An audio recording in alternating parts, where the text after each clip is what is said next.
with breaking news.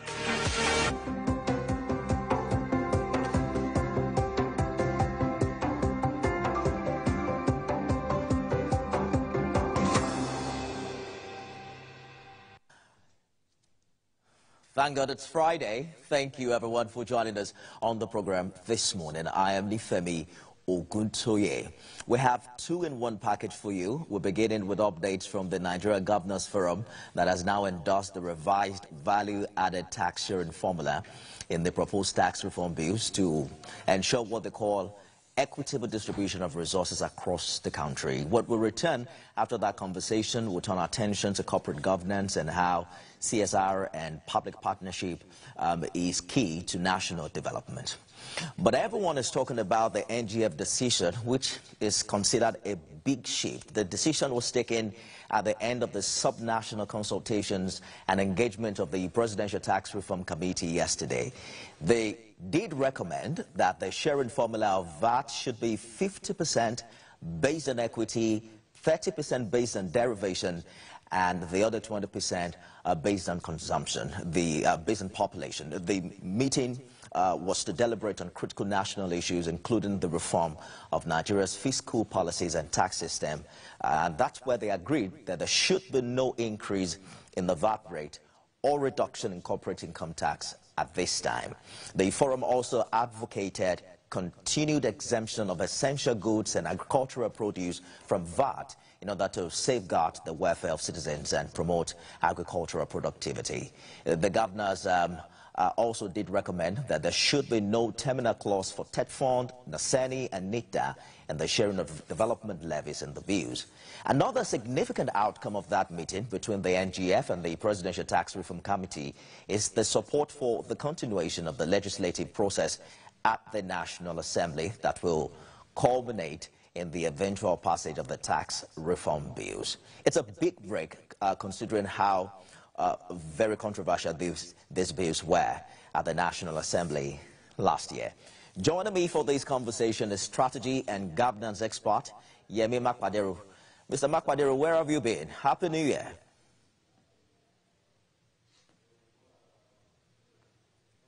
All right, we're going to keep tracking Mr. Mapaderun for some updates on this conversation.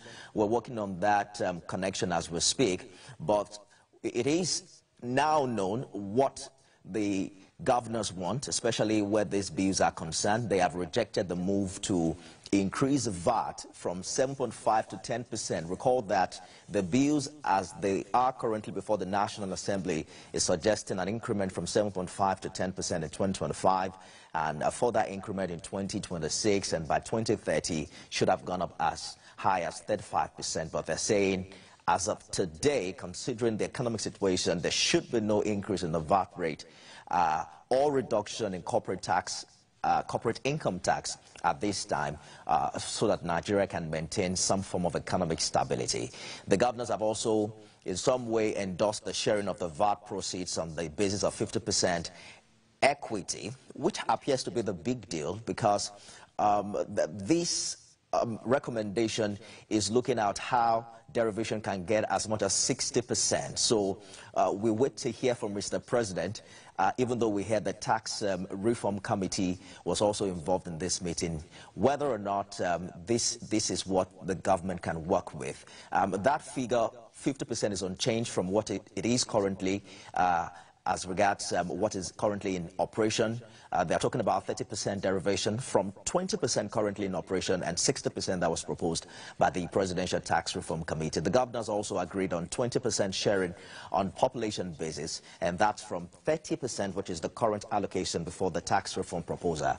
And it looks like perhaps they have met at the middle. Let's get back to Mr. Mapaderun, policy and strategist analyst. Thank you so much for joining us this morning, Mr. Mapaderun. Happy New Year to you.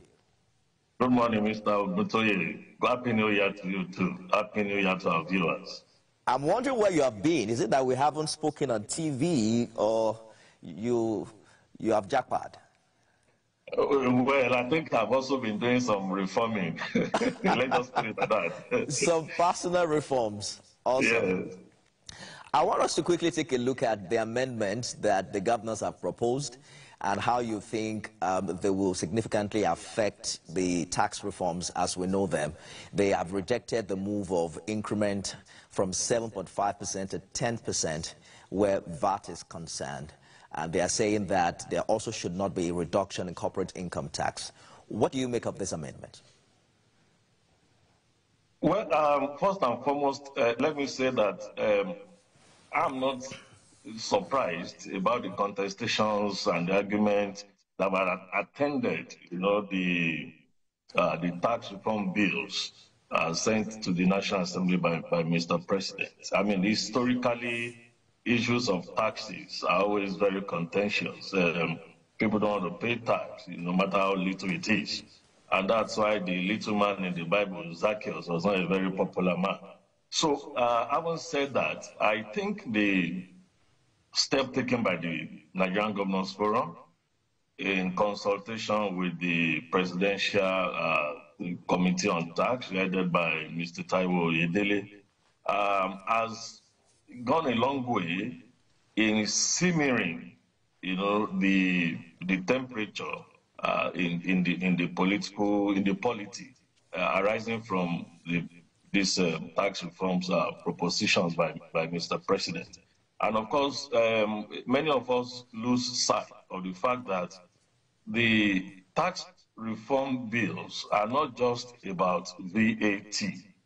They are actually far-reaching effort aimed at, making tax administration more less opaque, more transparent, and more efficient. And of course, with the resultant effect of improving, revenues accruing to government at all levels. However, the focus has been, practically almost exclusively on the issue of VAT.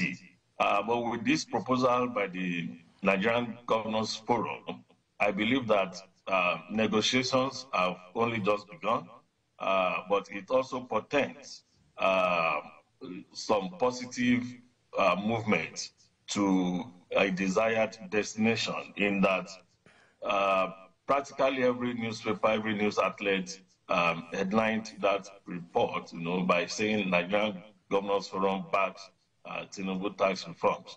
That is partially true, because that is exactly what people are expecting. We want to move forward. I want to see that government at all levels cooperate in ensuring that the best, is done for the long-suffering Nigerians, and also to ensure that businesses thrive. Because when businesses thrive, being the engines of growth in any economy, there is a chance that there will be economic development. Indeed. And the welfare and the well-being of the people will be better taken care of. So, in a nutshell, I think the step taken by the Nigerian Governors Forum portends some positivity. Wow. I like the way you put it, but it seems you are also treading cautiously that we may not have heard the last of this in the real sense of it. But the governors are now very quite obvious, what their stance is where proceeds of VAT is concerned, which apparently has been the most contentious part of this document, say for a few other components. They're asking for a basis of 50% equality. Prior to this time, the committee wanted as much as 60% derivation. Do you think this significantly changes the excitement, the concept of let the money go to where it's being made? Oh, certainly, because what is being proposed is just half of what the NGF is proposing is just half of what the original proposal is in the bill. Of course, I know the drafters of the bill are also open to some level of negotiation. They will not have expected that everything that they present will be endorsed hook, line, and sinker. However, I think in a way, the NGF was also very careful not to upset the apple cart, so to speak, in terms of the feelings and expectations of states that are historically, the cooking jars for this VAT, Lagos, Rivers, Ogun, FCT, to some extent, Kaduna and Kano, by reversing, the sharing formula from 50% population to 50% equality, and then downgrading population to 20%. So in a way, there is an admission on the part of the NGF that there is a need to reward those sectors where the VAT is generated without actually abandoning those that are not so as privileged or in real terms are not as creative, to generate this VAT. But like I said, this will only, enhance the journey of the bill through the National Assembly, where further deliberations will take place, where public hearings will hold, and whether what the governors are proposing will eventually cross the Rubicon remains to be seen. However, I think we should also be mindful of the fact that there is already a case, by Rivers and Lagos state government in the Supreme Court, which is pushing for the apex court to declare that, sales or consumption tax, is meant to be to belong to the state. And if that is done, it simply means that every state will retain what they generate. So while this consideration or this proposal by the NGF seem to be, seem to look a bit fair, and balanced, they must also reach out, to this state to ensure that they do not proceed, with this litigation at the Supreme Court, because that may actually throw everything into the trash. So the governors have also recommended or endorsed, depending on which media you're watching or your understanding of it. They're talking about the bill section proposing the termination of funding for certain clauses, certain agencies rather, through the development levies that was initially suggested to be discarded. They're saying there should not be terminal clause for TED Fund, for Naseni and NIDA in the sharing of development levies. I'm sure you've heard from ASU. It's kicked against this particular provision, describing the plan as a threat to the survival of Nigerian universities. They are saying that the proposed Nigeria tax bill currently before the National Assembly is seeking to reduce TED Fund's share of the education tax, and that they are saying this is going to further impoverish that tertiary sector of education. I'm wondering what your thoughts are in this regard, because the initial plan would be that by 2030, TED Fund would be receiving absolutely nothing when it comes to levy. Yes.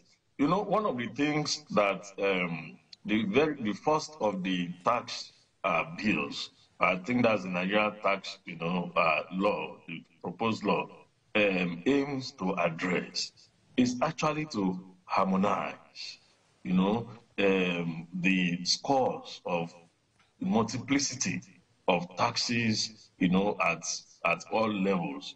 And when you also look at this in line with the Oronsaye report, you will find out that TED Fund, yes, TED Fund has been more or less a partner in the especially infrastructural development in our universities in Nigeria. But my argument has always been that basically it's the federal universities and to some extent the state-owned universities that benefit from TED Fund. But when you look at an emerging trend in Nigeria, that is in terms of the private universities, you will see that these are universities that are not receiving any form of subvention from government, but they seem to be overtaking the traditional, universities in Nigeria in terms of development, in terms of performance, in terms of even in terms of profile. Having said that, I think it's not surprising that ASU is kicking against the provision of that bill that progressively removes third fund from being beneficiaries of the education levy. In fact, what the bill is proposing is that 50% of what is generated, the 2%, is it 2.5? I don't know, 2% education tax or education levy should go to NEL fund. That is a newly created Nigerian Education Loan Fund. And again, I mean, it's just like taking money from one side of the same coin. This money is still going to the educational system. And in this case, I think it is even preferred by many that these monies go directly to students who the recipients, of these educational services. And this can, in a way, also enhance enrollment, in universities, and of course improve generally the educational status of Nigeria. Having said that, I believe that these are things that will still go to the National Assembly, and some of these issues will be argued at. But I need to underscore that historically, most of these agencies, most of these extra ministerial agencies, actually are a creation of the military. And I find many of them absolutely unnecessary, because they can actually be departments, in the various existing ministries and agencies. Having said that, it remains to be seen when you look at this pari passu the recommendations of the Oron Saye panel, which this government has promised to implement. It remains to be seen which of these agencies will eventually survive. But I think that we should begin to look beyond this tax reform and also look at reforms in our educational system. I mean, always advocated for a situation where our universities, our public universities, have autonomy, complete autonomy, whereby they can generate, their own funds and also manage, govern themselves. I mean, this is a standard in the countries that we look forward to. Educational institutions, particularly universities, are not cost centers to government. They're actually revenue generating potentials, for government. And we can see it all around us with what the private universities, are doing. I'm not suggesting by any stretch of imagination that public universities should go the way of private universities by charging millions of naira in terms of tuitions and the rest of it. But I believe that if our tertiary institutions, our eggheads in our tertiary institutions put on their thinking caps, there are several ways that they can generate revenue internally.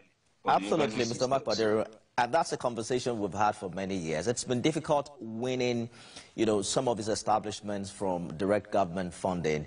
The implication of it that we've heard from stakeholders is what you referred to earlier, that people will have to pay more, if you completely ask them to fend for themselves. And it's why they say some of government policies haven't been quite popular with many Nigerians. We are used to some of the systems for so long.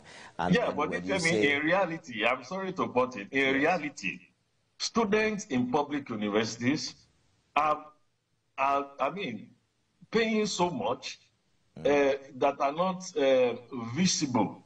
Because, I have friends who have expressed regret that they sent their children to public university because they ended up spending more time, they ended up spending more money, that even though those monies don't come as tuition, right? They come in form of different other, nomenclatures. So this is an argument, like you said, that maybe moving forward we can engage in. But I Absolutely. have no doubt that I think that's the way to go.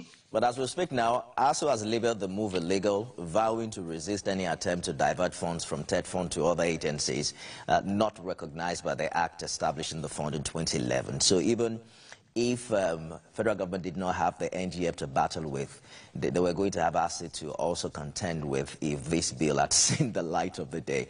The governors have now said they would support the continuation of this legislative process at the National Assembly, and we expect that that will eventually culminate in the passage of the tax reform bills. Do you see a smooth sail from now? Because in his maiden media chat, the president did mention he was quite adamant about the bill, but though he expressed that he was willing to also open up to some form of concession.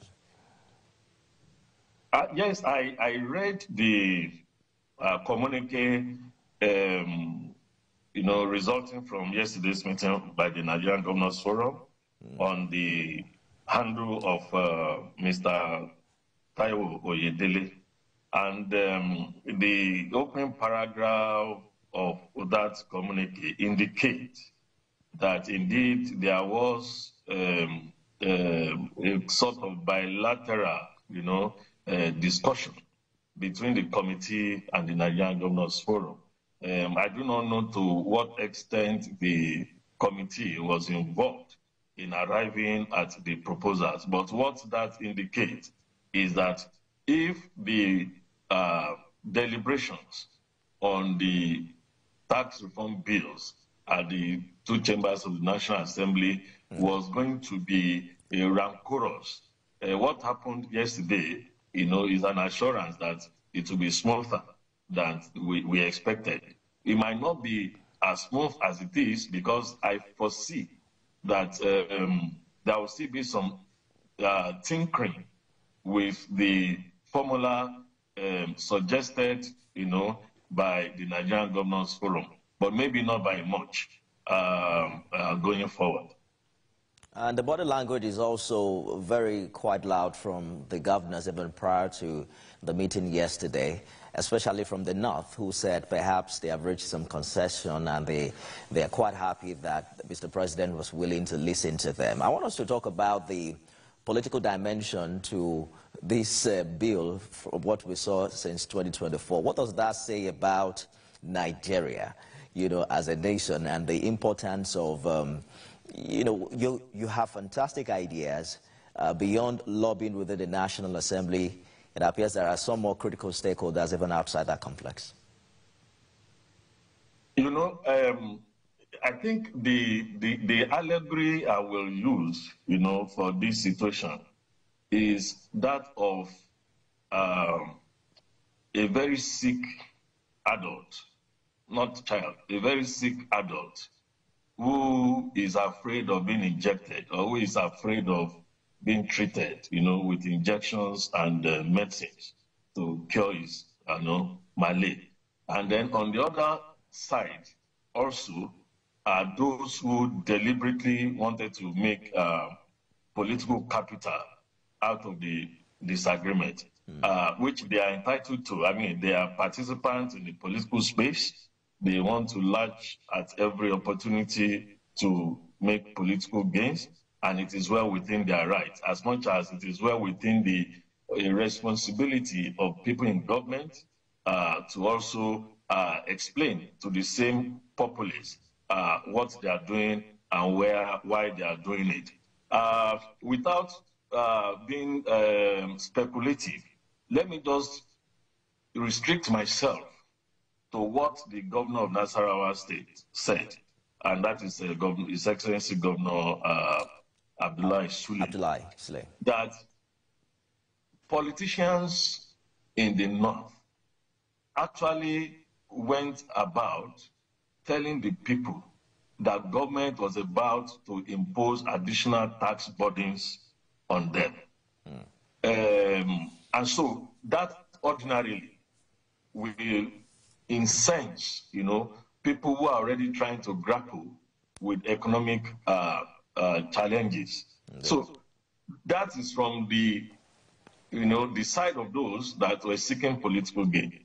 I will also make reference to what the former governor, a former defense minister in this country, and the former presidential candidate, Rabiu Musa Kwankwaso, also said in a viral video that the tax reform bill's aim is actually to divert money from Kano, to Lagos. Again, because of the level of education we have, in Nigeria, and the lack of scrutiny of news and pronouncements by people, some people also latched onto it. Good thing is that common sense will eventually prevail, and I believe common sense is already prevailing. What I did not join, or I didn't believe, is when I read about this north-south dichotomy, because I know of northern politicians who astutely, supported, and even non-politicians, technocrats, who astutely supported these tax reform bills. And I doubt if a census or a poll was taken, that the North will vote in a particular way. I want to believe that these are things that we should expect in a diverse country like ours, that is highly political, that, policies like these, especially that are strategic and, very critical, will attract what it has attracted. But I think we've moved beyond that now. People have seen what it is all about. And in fact, I congratulate Mr. Oyedele, because at a point, his frustration was palpable, that we are moving you from, a good place to a better place. But you seem to be comfortable, with the status quo, and not seeing the picture that we are seeing. But I think going forward, it's one of the responsibilities of government also and its agencies to, accelerate and intensify, education and enlightenment of the people, so that the trust deficit, which is also a big factor when it comes to public sector, is reduced.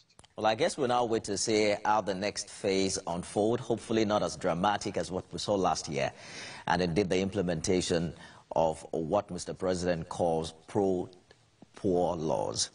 Strategist and governance expert Yemi Mapaderun, thank you so much for talking to us on the program this morning. Thank you for having me. All right. We are monitoring developments very closely in the Lagos State House of Assembly following the impeachment of Mr. Speaker last